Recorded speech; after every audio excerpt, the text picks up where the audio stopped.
Les sciences, essence et fondement du génie occidental. Écrit par Plus Ultra. Dans la préface de l'Histoire, œuvre du grand historien anglais des civilisations Arnold Toynbee, Raymond Aron affirmait « L'aventure suprême de l'Occident, c'est l'aventure de la science ». De fait, aucune civilisation n'a dans l'histoire autant poussé les sciences à un tel niveau de développement en leur consacrant une telle importance. Pendant longtemps, l'Occident a surtout compté sur le savoir des anciens et bénéficié des échanges et des transferts avec l'Orient. Le papier et la poudre nous vinrent ainsi de Chine par le biais du monde islamique. Quant à l'astronomie occidentale, elle s'est longtemps bornée aux travaux et aux connaissances des Grecs. Et pourtant, l'Occident, avec le temps, est devenu un phare scientifique incontestable, berceau et épicentre des sciences modernes. S'il n'existe pas un monopole scientifique des Occidentaux, il n'en reste pas moins que les sciences ont occupé une place prépondérante et joué un rôle moteur dans le développement et l'affirmation de la civilisation occidentale. Le génie de l'Occident. Si l'Occident n'a pas inventé le papier, il en fit un usage massif au fil des siècles, au gré du développement des savoirs mais aussi de la naissance de l'État, car, en Occident, l'État moderne s'est autant construit par le papier et l'encre que par le fer et le sang. Aucune civilisation n'a de fait autant écrit que l'Occident, véritable civilisation des lettres. Si l'Occident n'a pas inventé la poudre, il l'a perfectionnée et, avec elle, développé une industrie de l'armement inédite par son ampleur et sa puissance. Les fusils, les canons et la mitraille ont permis à l'Occident d'atteindre un niveau de puissance et de létalité considérable. Une science de la guerre, volontiers science de la mort, dont les Occidentaux eux-mêmes, lors de leur lutte fratricide, furent les premières victimes. De l'arquebuse à la bombe atomique, jamais une civilisation n'avait autant innové dans le domaine militaire. Si l'astronomie ne fut pas une spécificité proprement occidentale, c'est bien l'Occident cependant qui a apporté à cette discipline une contribution majeure et décisive, tant et si bien que sa manière de nommer le cosmos s'est imposée à tous. À ce jour, en effet, la plus grande planète de notre système solaire porte le nom du roi des dieux romains, Jupiter, et non pas celui du grand dieu babylonien Marduk. De même, Jupiter est connu comme la géante gazeuse, et non comme l'étoile de bois, Muxing, nom donné par l'astronomie traditionnelle chinoise. Mieux encore, non contents de décrire et de scruter le cosmos, les Occidentaux en ont commencé la timide mais audacieuse exploration. Des objets mais aussi et surtout des hommes y sont envoyés. La Lune, voisine si familière, mais si longtemps inaccessible, n'est aujourd'hui qu'une destination de proximité, l'affaire d'un aller-retour spatial somme toute insignifiant au regard des colossales distances cosmologiques. La planète Mars devrait, un jour peut-être, recevoir une visite humaine et, espérons-le, occidentale. L'avenir dira si nous pouvons aller plus loin, plus ultra. Ce qui caractérise l'Homo occidentali est autant si ce n'est moins sa foi, Homo Christianus, que ses savoirs et ses compétences acquises au fil des siècles, Homo scientificus et Homo technicus. Là est certainement le génie de l'Occident, un génie probablement plus scientifique que mystique. D'ailleurs, si l'Occident est la civilisation de la croix, c'est aussi le cas de l'Éthiopie, par exemple, dont le christianisme, aux racines si anciennes, n'a pas à rougir face à Rome. Non, ce qui distingue véritablement l'Occident du reste du monde, c'est sa profonde maîtrise des savoirs et des sciences qui lui conféra progressivement, au fil des siècles, une supériorité technique, si vitale pour son hégémonie mondiale et son épanouissement interne. La puissance d'une civilisation et parfois même sa survie repose sur sa maîtrise technologique. Ce n'est pas un hasard si la Chine du XXIe siècle, héritière indirecte de la grande civilisation chinoise classique, entend retrouver un nouvel élan scientifique. L'Inde contemporaine, héritière d'une autre grande civilisation, veut, elle aussi, son rêve scientifique indien, comme le démontre son programme spatial, par exemple.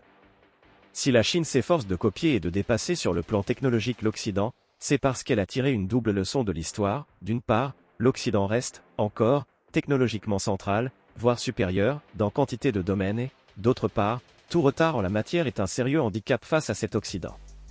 Le « siècle de la honte » étant là pour le rappeler aux Chinois. Ces derniers en cultivent d'ailleurs l'amer mais revanchard souvenir.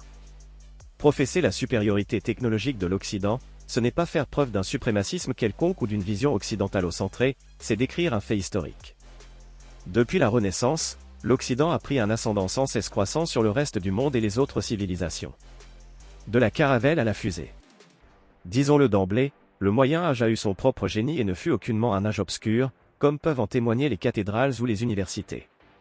Il n'en reste pas moins que la Renaissance, que l'on pourrait faire démarrer, selon les espaces géographiques, quelque part entre 1400 et 1492, marqua une rupture dans l'histoire européenne. Cette principale rupture survient avec le début des explorations maritimes en Atlantique. L'Europe prend et dompte les mers, et, en même temps, découvre les terres et les peuples, pour le meilleur et pour le pire. La caravelle symbolise cette expansion européenne. Les sciences entrent également dans une formidable dynamique de développement et de progrès dont les noms de Descartes, Newton ou encore Galilée se font l'écho. L'économie européenne, enfin, prend un tournant inédit, amorçant la phase moderne du capitalisme. En parallèle, s'opéra en Chine une grande divergence, Kenneth Pomeranz. L'Empire du Milieu, vraisemblablement la première puissance économique et démographique du moment, ne s'engagea pas dans une vaste entreprise de découverte du monde, en dépit de la qualité de sa flotte, supérieure à celle des Européens, et des entreprises de ses marins, comme Zheng. De même, la Chine rata le coche de l'industrialisation amorcée par l'Europe à partir des XVIIIe et surtout XIXe siècles. L'Occident s'imposa par rapport à la Chine. L'Empire du Milieu perdit sa centralité, ne serait-ce que sur les planisphères. Le formidable dynamisme de la civilisation européenne fut néanmoins foudroyé par les deux guerres mondiales. Les États-Unis prirent, dès les années 1920, la relève. Désormais première puissance économique mondiale, ils devinrent aussi une grande puissance scientifique.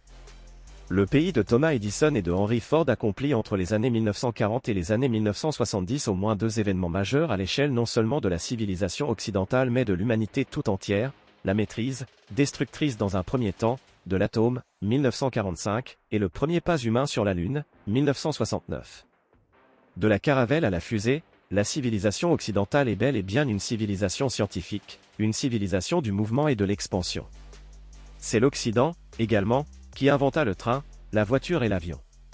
Terre, mer, air et espace, la civilisation occidentale se saisit des distances et des espaces. Les futuristes italiens aimaient d'ailleurs à rappeler que la splendeur du monde s'est enrichie d'une beauté nouvelle, la beauté de la vitesse. Leur manifeste n'est pas seulement une ode à la violence et à la guerre, il est aussi une déclaration d'amour à la modernité technique et scientifique. Les futuristes louaient ainsi l'homme qui tient le volant, dont la tige idéale traverse la Terre, lancée elle-même sur le circuit de son orbite. Ils allèrent même jusqu'à clamer « À quoi bon regarder derrière nous, du moment qu'il nous faut défoncer les vantaux mystérieux de l'impossible ?» Le temps et l'espace sont morts hier. Nous vivons déjà dans l'absolu, puisque nous avons déjà créé l'éternelle vitesse omniprésente. Cet enthousiasme pour le progrès scientifique et technique est sans nul doute l'un des plus vibrants témoignages de l'identité occidentale moderne. À n'en pas douter, s'il existe un génie propre à l'Occident, il se trouve dans cet enthousiasme. Dit autrement, si une partie de l'esprit occidental se trouve sans doute à Cluny ou à Assise, on aurait tort également de ne pas tendre l'oreille dans un amphithéâtre de la Sorbonne ou d'Oxford ou bien de ne pas déambuler dans quelque campus américain pour y observer le génie intellectuel et scientifique de l'Occident. L'épopée homérique a trouvé dans les explorateurs maritimes, Magellan, Cartier, Colomb ou encore Drake, et dans les conquérants de l'espace, Armstrong, Parmitano ou encore Pesquet, de dignes héritiers. Il est d'ailleurs tout à fait remarquable de s'intéresser au nom des missions et des lanceurs occidentaux. Ainsi, les Européens ont donné à leur principal lanceur le nom de celle qui sauva Thésée du labyrinthe, Ariane. Les Américains, quant à eux, sont allés sur la Lune en plaçant leur programme sous le patronage d'Apollon, Apollo, en anglais. Leurs lanceurs portent des noms mythologiques, Saturne, Atlas, Minotaure ou encore Pegasus. Bientôt, le titan Atlas sera remplacé par Vulcan, Vulcain, le dieu du feu et des forges. Ce choix de dénomination n'est pas innocent. En s'appuyant sur la mythologie gréco-romaine, les programmes spatiaux européens et américains puisent au cœur de notre identité profonde. Il s'agit d'un choix bien plus identitaire qu'il n'y paraît, inconsciemment ou non. La Chine, elle, s'en remet plutôt à la mythologie maoïste avec l'acte fondateur de la Longue Marche. Le risque d'un grand renfermement européen. Les progrès scientifiques ont donc conféré à l'Occident un élément essentiel de son développement et de son expansion, mais aussi, et même surtout, de son bien-être et de sa prospérité. Nous aurions pu en effet évoquer plus longuement le formidable développement de la médecine occidentale dont les progrès entre le Moyen Âge et nos jours sont considérables. Si longtemps frappé par les maladies et les épidémies, l'Occident a su appréhender et contrer ces fléaux. Le vaccin, par exemple, a offert une alternative au funeste viatique. Voilà pourquoi, dans un contexte de crise identitaire majeure en Occident, rien ne serait plus erroné que de répondre au spectre du « grand remplacement » par le souhait d'un « grand renfermement ». Ce serait imiter le Japon du XVIIe siècle qui, face aux velléités religieuses et commerciales européennes, préféra se fermer. Entrant dans une longue phase de fermeture, Sakoku, face à l'Occident, le Japon accumula un retard technologique conséquent, tout en ayant paradoxalement conservé un intérêt certain à l'égard des savoirs occidentaux qui lui parvinrent. 2 siècles après la fermeture nippone, les Occidentaux, Américains en tête, forts de leur supériorité technique, forcèrent le Japon à se rouvrir. Certes, le Japon survécut et s'adapta, devenant dès lors moderne sans être occidental, Pierre-François Souiri, mais la Chine, elle, paya chèrement son attitude et son retard face aux Occidentaux, ayant raté sa transition vers la modernité. Un grand renfermement européen face aux progrès technologiques et aux mutations géopolitiques serait gravissime, entraînant un décrochage durable face aux États-Unis et à la Chine. La trahison de l'esprit prométhéen entraînerait une tiers-mondisation de l'Europe. Disons-le haut et fort, les sciences n'affaiblissent pas l'Occident, elles le sublimant et le fortifient. Elles témoignent de notre liberté, assurent notre progrès et sont une composante majeure de notre identité. Que les expériences nippones et chinoises nous servent de leçon. Le refus du progrès et la défense d'un mauvais conservatisme sont peu profitables à long terme. C'est en vivant pleinement dans le monde que l'on en affronte les défis, pas en se réfugiant dans un éther confortable et aveuglant, nous enfermant alors dans un déclin inévitable. Si l'Europe venait à s'endormir, le reste du monde, lui, resterait éveillé. Tâchons donc, en conclusion, de nous souvenir que nous, occidentaux, ne sommes pas seulement les fils de Périclès. Nous sommes aussi les fils de Prométhée. La quête du progrès n'est pas une trahison ou un reniement de nos anciens, elle est la condition même de leur survie au travers des âges. Progresser pour survivre, survivre pour faire, exister, exister pour transmettre.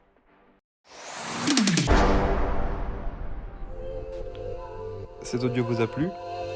Abonnez-vous à notre chaîne afin de recevoir tout notre contenu et soutenez-nous sur Tipeee, le lien est dans la description.